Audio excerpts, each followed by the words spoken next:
ঘাটাল উৎসব শিশু মেলা 2025 এবারের মেলা কমিটির উদ্যোগে ঐতিহাসিক রক্তদান শিবির।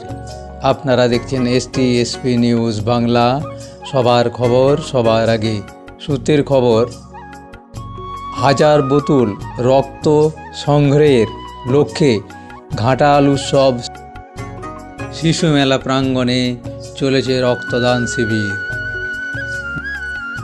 ঘাটাল শিশু মেলা প্রাঙ্গণ থেকে রাজীব পাত্রের রিপোর্ট, সঙ্গে আমি শ্যামাপদ প্রামাণিক, STSP নিউজ বাংলা, সবার খবর সবার আগে।